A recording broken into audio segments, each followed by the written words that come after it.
If trust had a sound, Amaka would later swear it was the quiet click of a conference room door locking from the inside. If you're new to this channel, just subscribe now, and say it in the comment section. Tuesday mornings in Lagos had a rhythm: restless, impatient, loud.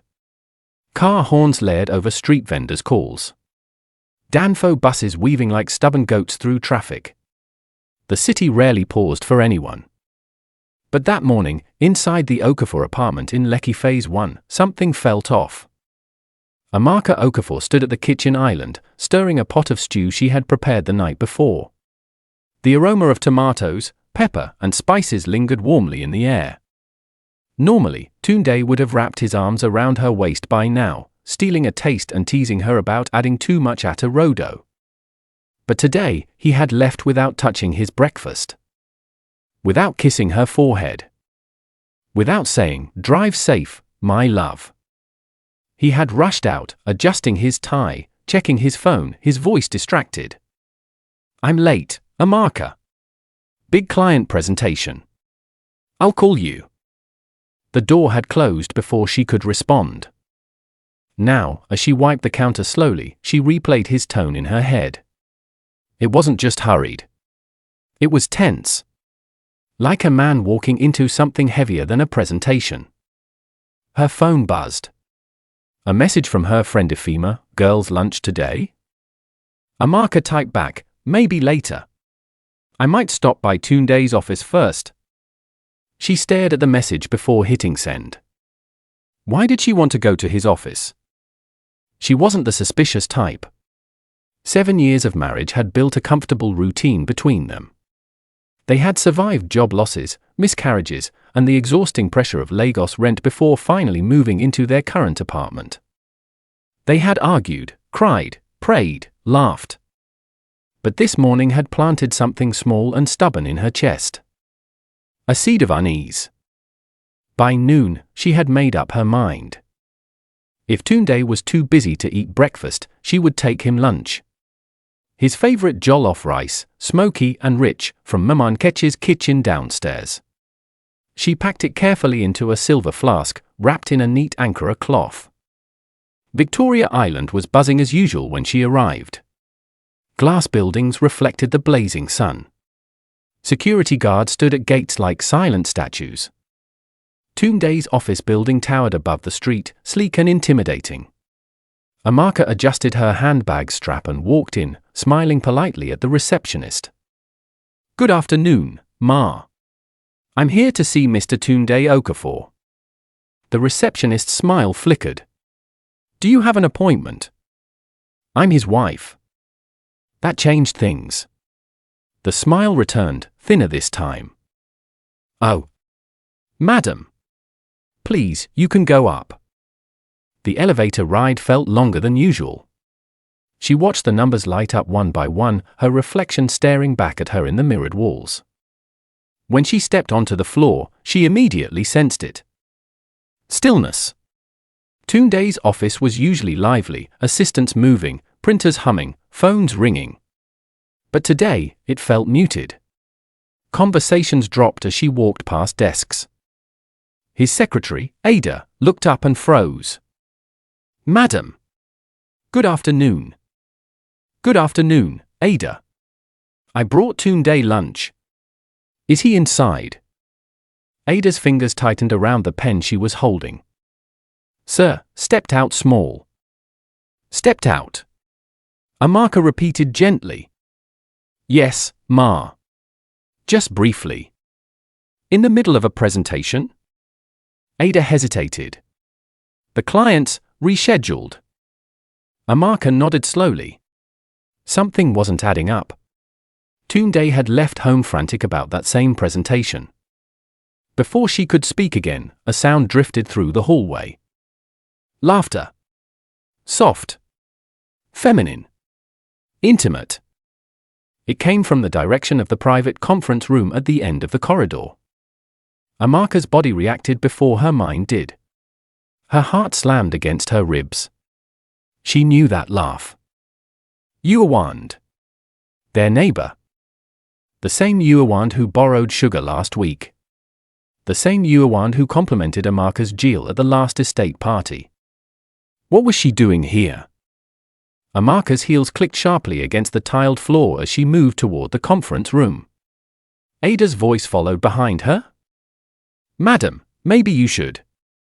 But Amaka was already walking. Each step felt heavier than the last. Her palms grew damp against the silver flask she was still holding. She reached the door. The laughter stopped. Silence. She didn't knock. Her hand trembled as she pushed it open. Inside, Tunde stood near the table. His jacket was off, sleeves rolled up. Yuan stood beside him. Too close. Not touching. But close enough to make distance irrelevant. Their faces turned toward her at the same time. Shock. Guilt. Panic. Time slowed. The fluorescent lights hummed overhead. The air conditioner blew cold against her skin. Tunde's mouth opened first. Amaka. Yuan grabbed her handbag from the table quickly. Amaka, I didn't. Amaka didn't scream. She didn't throw the flask. She didn't collapse dramatically the way heartbreak scenes played out in Nollywood movies. She simply walked inside and placed the food flask on the table with deliberate calm. Her voice, when she spoke, was steady. Both of you, she said quietly, sit down. They obeyed. That was what unsettled her the most. They obeyed like children caught misbehaving. Tunde swallowed hard. Amaka, it's not what you think. What exactly do you think I think? She asked, her tone almost conversational. He struggled for words. We were just discussing something important. Behind a closed door, she replied. Yuan's eyes filled with nervous tears. Please, let me explain. Amaka looked at her carefully. Yuan's makeup was slightly smudged, but not from anything scandalous. Just anxiety. Explain, Amaka said simply. Tunde stood up abruptly. It's confidential. I wanted to tell you, but... But what? Amaka interrupted. His phone buzzed on the table. He ignored it. The silence thickened. For a brief second, images flashed through Amaka's mind. Late-night calls Tunde had stepped outside to answer. Quick text messages he'd turned away from her to read. Coincidental errands that aligned suspiciously with Yuan's movements. Had she been blind? Or had she chosen not to see? Her throat tightened, but she refused to let tears fall. I came to surprise you, she said, gesturing toward the flask. I thought you hadn't eaten. Tunde's expression shifted from panic to guilt. You didn't have to stress yourself, he said softly. I didn't, she replied. I wanted to. Yuan stood slowly. Amaka, I promise you. Stop, Amaka said firmly. The room froze again.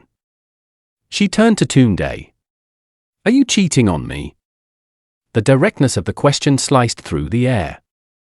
No, he answered immediately. Yuan shook her head. No. Please, no.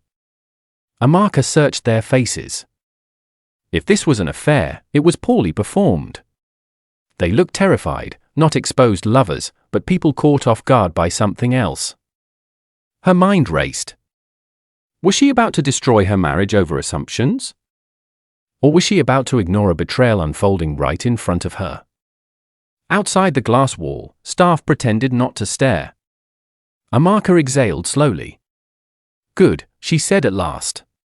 Because if you are lying to me, Tunde, this won't end in shouting. His eyes widened slightly. It will end in silence. And that, somehow, felt more frightening than any scream. She picked up her handbag. I'm going home, she said calmly. When you're ready to tell me the truth, come and find me. Tunde stepped forward. Amaka, please. But she had already turned toward the door. As she walked out of the conference room, her heart pounded violently against her chest, but her face remained composed. The office buzzed again the moment she passed.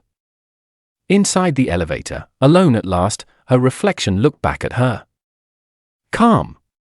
Controlled. But beneath that calm, something had shifted. Trust had not shattered. Not yet. But it had cracked. And cracks, if ignored, always spread. The drive back to Lekki felt longer than usual. Lagos traffic had a way of amplifying whatever emotion you carried inside you. If you were happy, the music on the radio felt louder. If you were anxious, every honk sounded aggressive. If you were hurt, the city felt like it was pressing its weight against your chest. Amaka drove in silence. She didn't turn on the radio.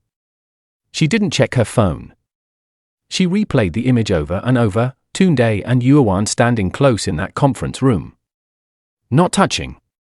Not disheveled. Just close. Close enough. By the time she reached their apartment, her calm exterior had started to crack. She dropped her handbag on the couch and walked straight to the bedroom. The bed was neatly made. Tunde's side was slightly creased from where he had sat that morning to wear his shoes. She sat there now. 7 years.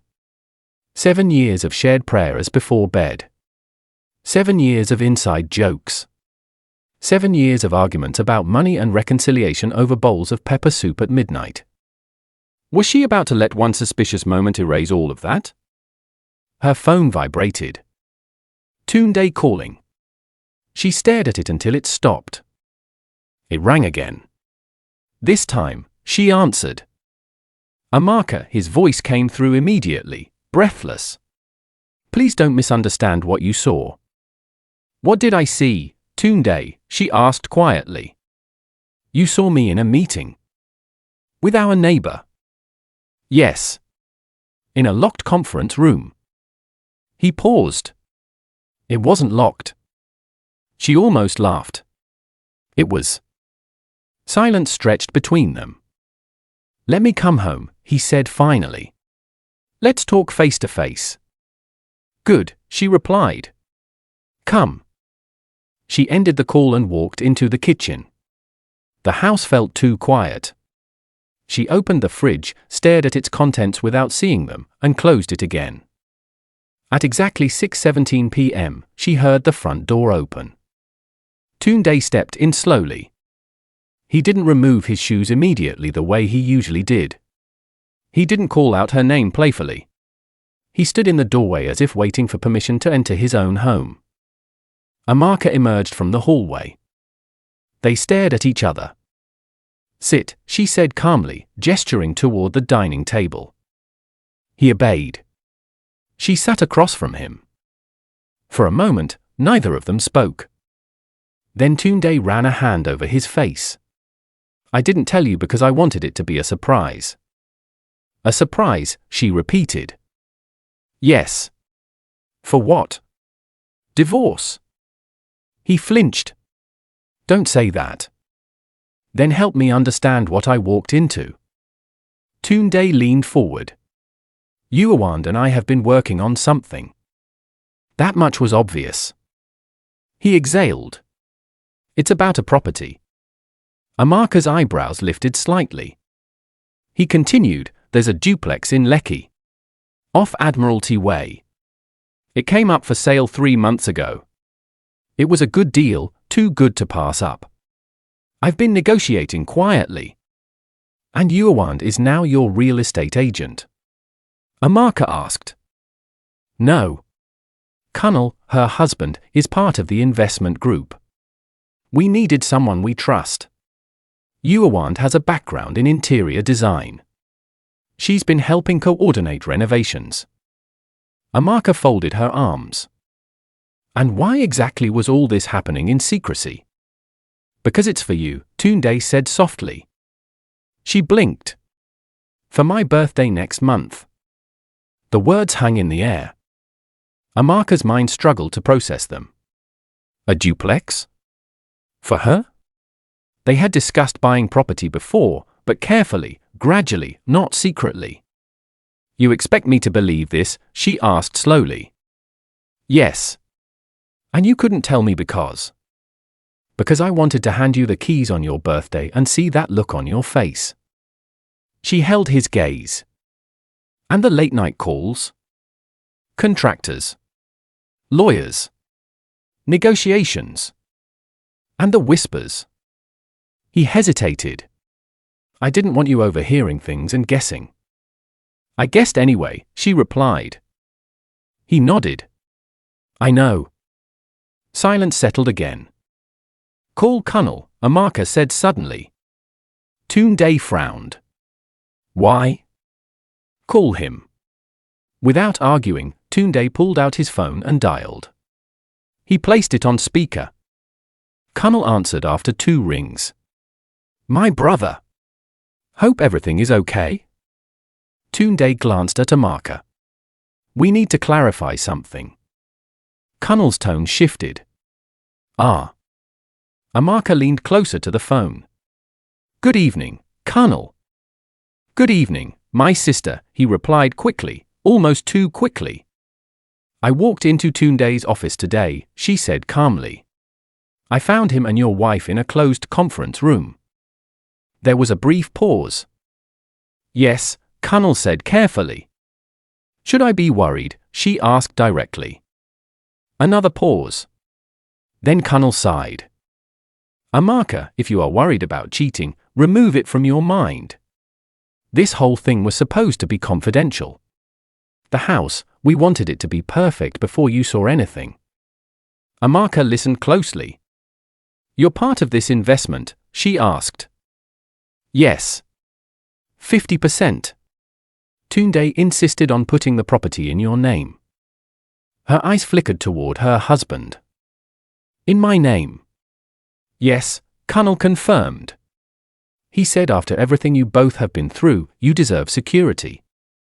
The words hit her unexpectedly. Security. She remembered the year Tunde lost his job. How she had carried most of the financial burden without complaint.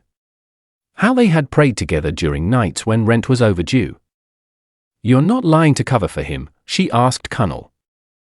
My sister, Colonel said softly, if Tunde was cheating, I wouldn't be defending him. The call ended shortly after. The room fell quiet again. Amaka stood up and walked toward the window.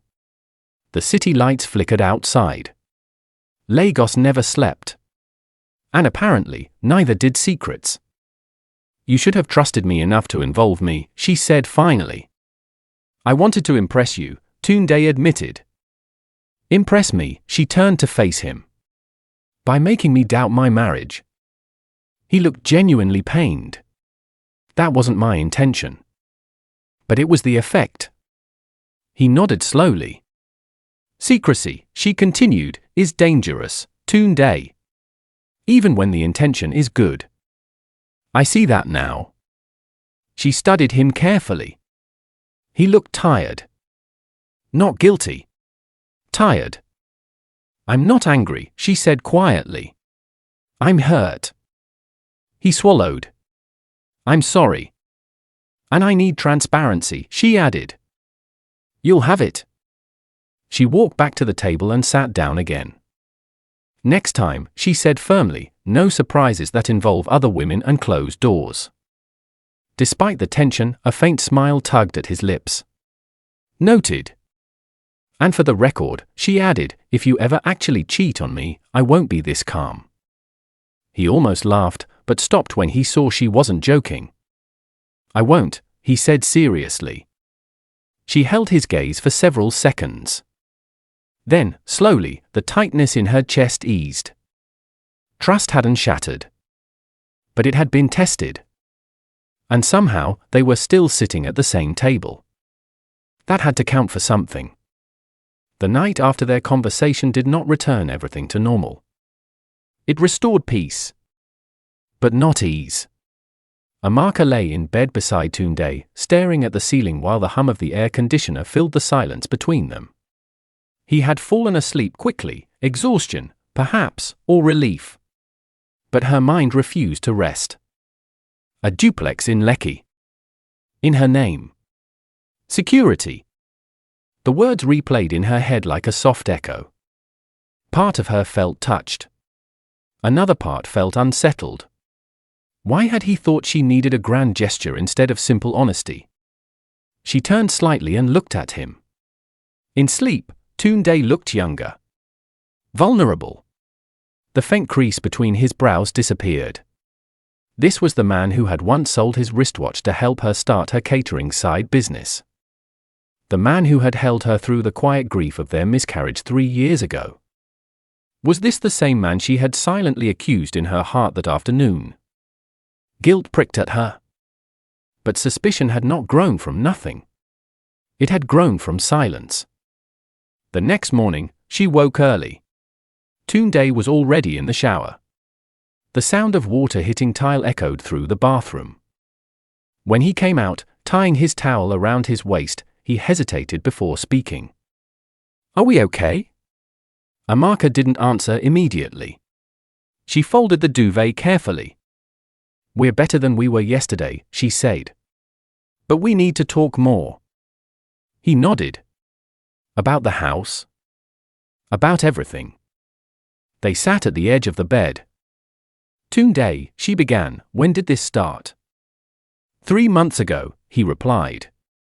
Kunal mentioned the property during a dinner at their place. It was an urgent sale. The owner was relocating abroad. "And you decided immediately?" "I saw potential.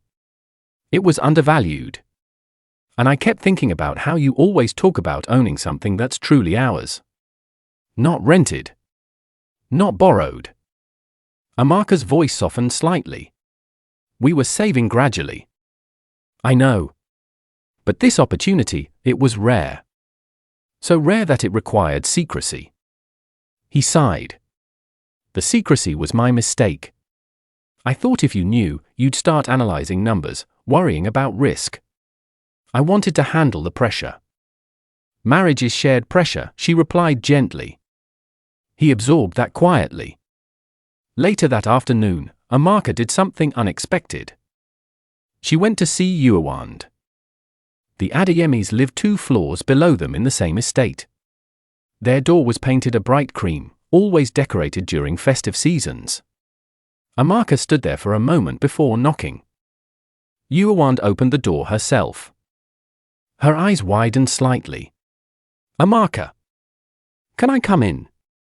"Of course." The living room was tidy, though it carried an air of distraction, magazines half stacked, a throw pillow slightly out of place. They sat facing each other. "I owe you an apology," Uwand began quickly. "Yesterday must have looked terrible." "It did," Amaka replied honestly. Uwand nodded. "We were finalizing renovation costs. The contractor had just sent updated figures." Tunde was stressed. "Why laugh?" Amaka asked. Uwand looked embarrassed. Because he mispronounced its contemporary minimalist aesthetics and insisted he could design the living room himself. Despite herself, Amaka let out a small laugh. "That sounds like him," she admitted. Silence followed. "Why didn't you tell me?" Amaka asked softly. Uwand looked down at her hands. "Because Tunde asked me not to. He wanted the surprise to be perfect." "And you agreed?" "Yes." Amaka studied her neighbor's face. There was no flotation in her eyes. No hidden triumph. Just fatigue. "Are you and Kunal really okay?" Amaka asked suddenly. Uwand hesitated. The pause was telling. "We're working on things," she said finally. "That's not the same as okay." Uwand's composure cracked slightly. "Marriage is not easy." "No," Amaka agreed. "It's not." Uwand leaned back, exhaling slowly. "Watching Tunde plan this for you, it reminded me of when Kunal used to do thoughtful things without being asked." "Used to?" Amaka pressed gently. She forced a smile. "It's fine. We'll figure it out." Amaka left shortly after, her mind heavier than before, but not with suspicion. with awareness. Back upstairs, she found Tunde in the living room, laptop open, spreadsheets glowing on the screen. "You went to see her," he said without looking up. "Yes." "And?" She confirmed your story. He finally met her eyes. "You still don't fully trust it." "I trust the facts," she said. "I'm rebuilding the feeling." He closed the laptop. "What do you need from me?" "Transparency," she answered immediately. "No more whispers. No more stepping outside to take calls." He nodded. "Agreed. And I want to see the property." He blinked. "Before your birthday?" "Yes." "But the surprise." "I don't need theatrics," she interrupted gently. "I need partnership." He studied her for a moment, then smiled faintly. "Okay." That Saturday, they drove to Lekki together. The duplex stood inside a quiet gated compound, freshly painted in soft grey with white trim. It was elegant but not extravagant. Modern. Solid. As they stepped inside, the scent of new paint lingered in the air. The living room was spacious, sunlight pouring in through large windows. The staircase curved neatly along one wall. Amaka walked slowly through the space. "This is beautiful," she admitted. Tunde watched her closely. "You like it?" "I do." She stepped into what would become the master bedroom. It was wide, airy. She imagined curtains flowing softly, framed photos on the walls. "You really put it in my name?" she asked quietly. "Yes." "Why?" He approached her carefully. "Because when I lost my job, you didn't panic. You didn't blame me. You carried us. I never forgot that." Emotion rose unexpectedly in her chest. "You could have just said thank you," she whispered. He smiled gently. "This is a bigger thank you."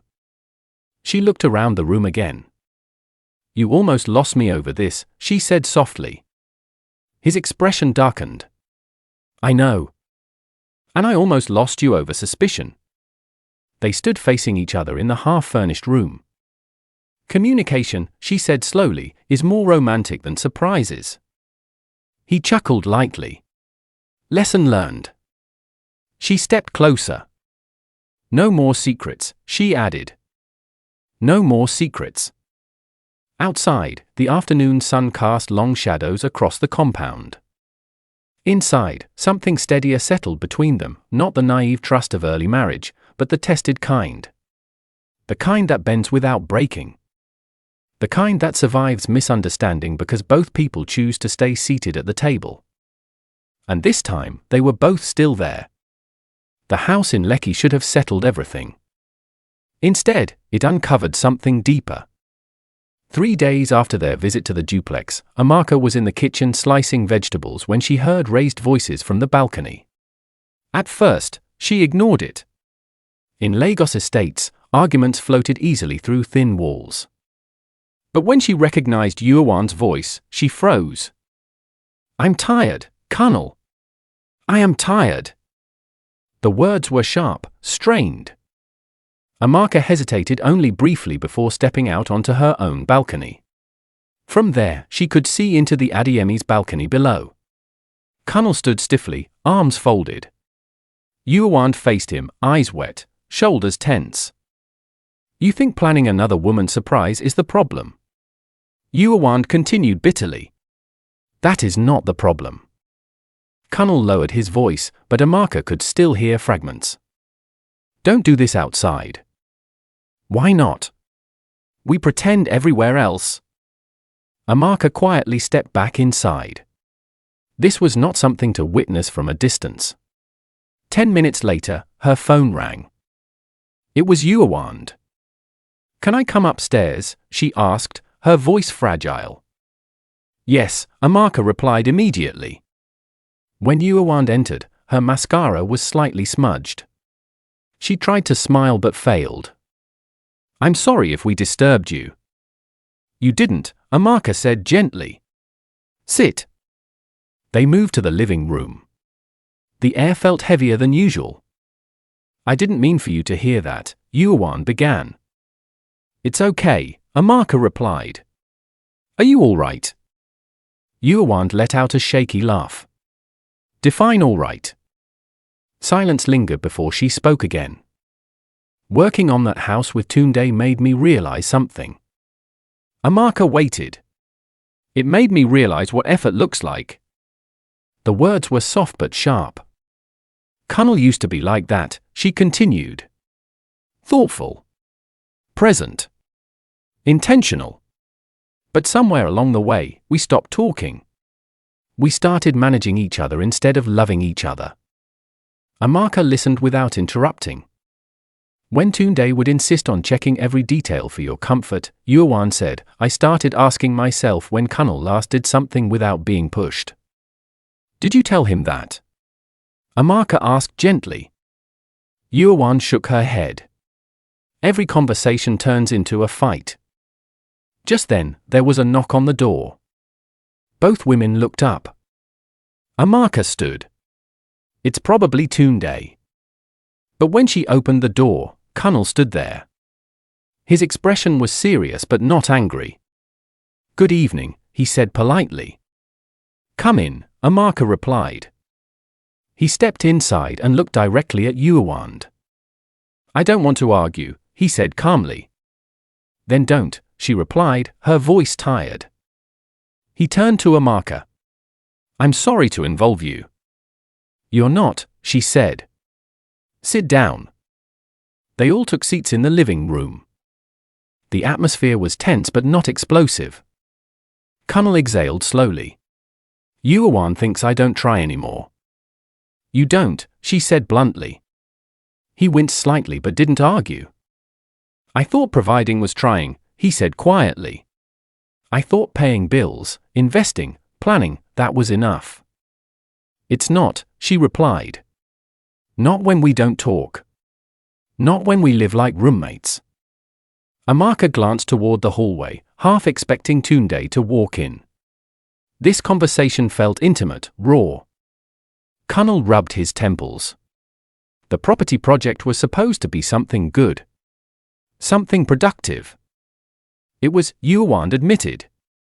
But it showed me what we are missing. Silence fell. Then Kunal spoke again, his voice lower.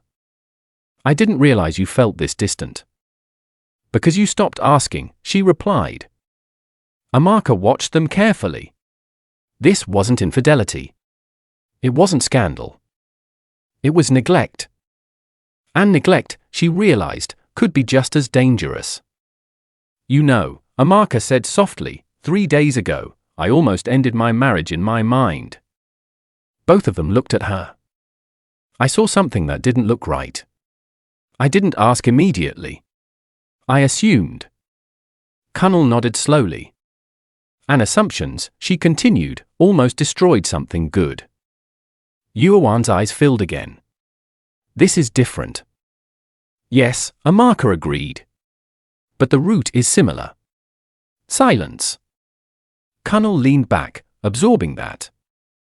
I thought she was just being dramatic, he admitted.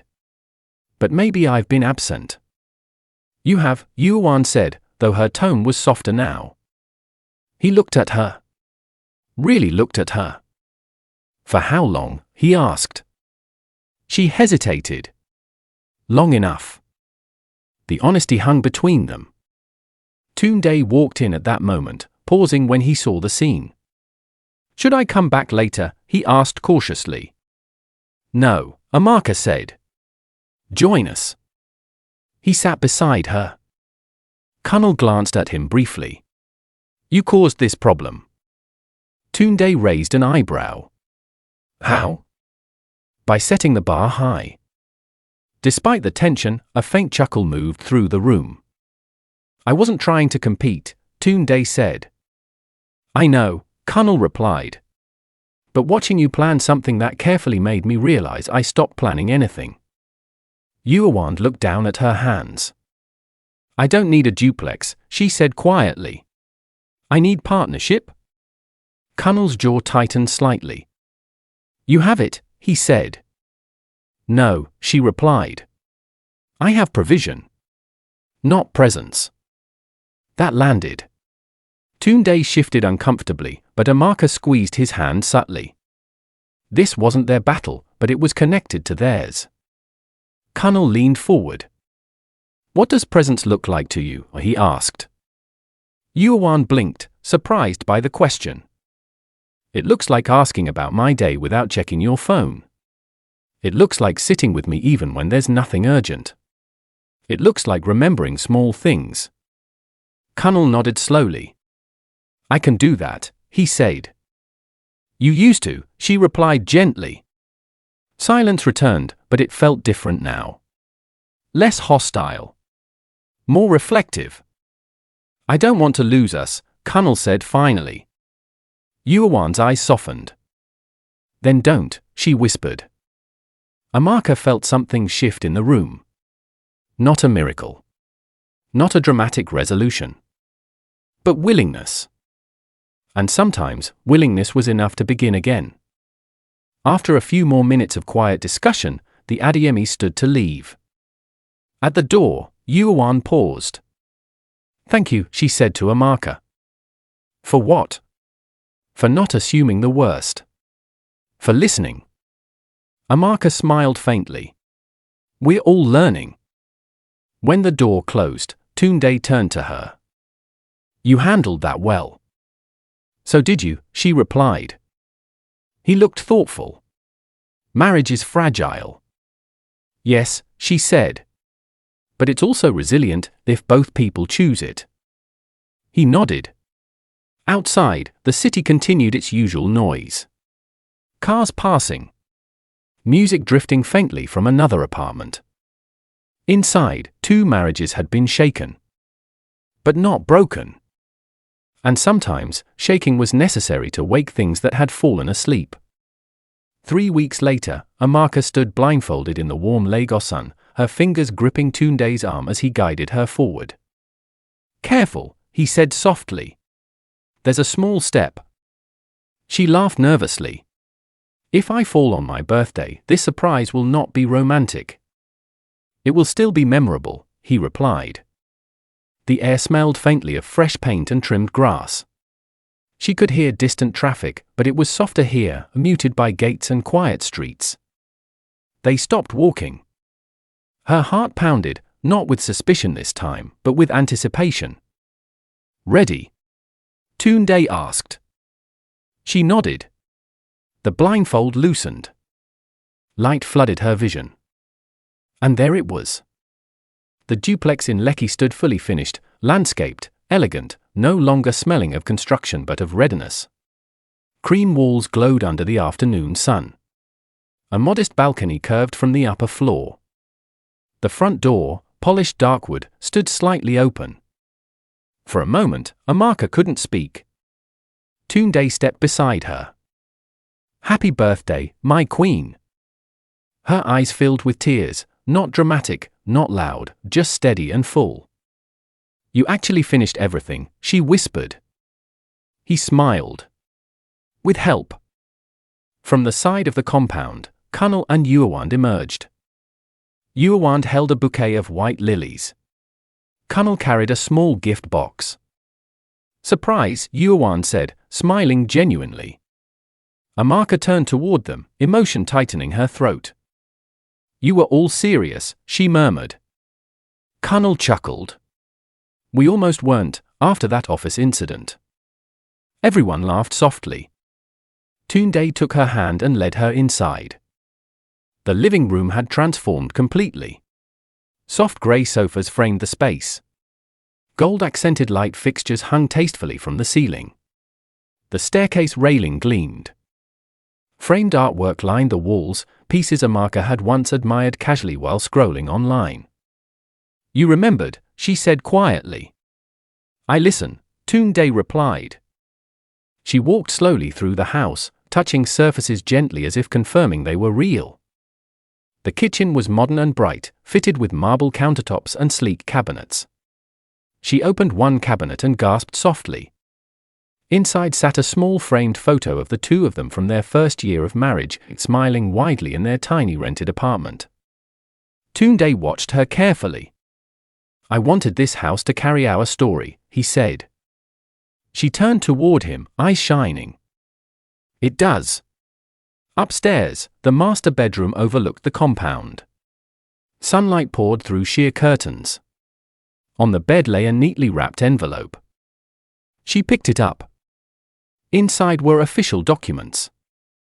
The property deed. Her name printed clearly as sole owner. She exhaled slowly. "You weren't joking," she said. "Never," he replied. Tears slipped down her cheeks, not because of luxury, but because of effort. "I almost ruined this," she admitted quietly. Tunde stepped closer. "We almost did." They stood facing each other in the middle of the room. "Do you know what scared me the most that day?" she asked. "What?" "That I believed the worst before asking you." He nodded slowly. "And do you know what scared me?" She shook her head.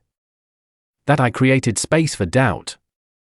Silence wrapped around them gently, not heavy this time, but reflective. Downstairs, laughter drifted upward. Yuawan's voice. Kunnel's deeper tone responding.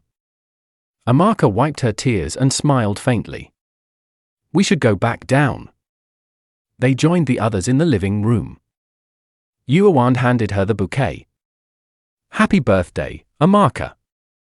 "Thank you," she replied warmly. Kunnel stepped forward and cleared his throat dramatically. "I have an announcement." Everyone looked at him. He turned to Yuawan. "For the past few weeks, I've been reminded of something important." Yuawan raised an eyebrow slightly. "That marriage," he continued, "is not sustained by money alone." Tunde smirked lightly. "True." Kunnel ignored him. He pulled something from his pocket, a small velvet box. Yuawan's eyes widened. "Kunnel." He opened it, revealing a delicate ring, not an engagement ring, but a new band. "I realized I stopped renewing us," he said softly. "So I want to start again." Yuawan covered her mouth, tears forming. "This isn't about competing with duplexes," he added with a faint smile. "It's about being present." He slipped the ring gently onto her finger. The room felt suddenly intimate despite its size. Amaka felt her chest tighten, not with jealousy, but with relief. Yuawan threw her arms around Kunnel, laughing through tears. "I didn't need a house," she whispered to him. "I know," he replied. Tunde leaned toward Amaka quietly. "Looks like almost losing everything is contagious." She nudged him gently. "Stop." They all moved toward the dining area where a small cake sat waiting. Simple. Elegant. No loud party. Just the four of them. As candles flickered, Amaka closed her eyes briefly before making a wish. Not for wealth. Not for status. But for wisdom, the kind that asks before accusing. The kind that speaks before assuming. She blew out the candles. Applause filled the room. Later, as the sun began to set and soft orange light filtered through the windows, Amaka stepped onto the balcony alone for a moment. Lekki stretched out before her, busy roads in the distance, calm streets within the estate. She felt Tunde step behind her. "You're quiet," he said. "I'm thinking." "About?" She leaned back slightly against him. How easy it is to misread silence. He wrapped his arms around her waist gently. "I never wanted to hurt you." "I know. And I'll never make secrecy look like betrayal again." She smiled softly. "And I'll never let suspicion speak louder than conversation." They stood there in comfortable stillness. Downstairs, Yuawan and Kunnel were laughing about something, lighter now, freer. Amaka realized something powerful in that moment. Love doesn't collapse only from infidelity. It collapses from distance. From ego. From unspoken fears. But it survives when people choose transparency over pride. When they choose to sit down instead of storming out. When they choose to speak before silence writes its own story. Tunde kissed her temple gently. "Welcome home," he whispered. And this time, the word home meant more than walls and windows.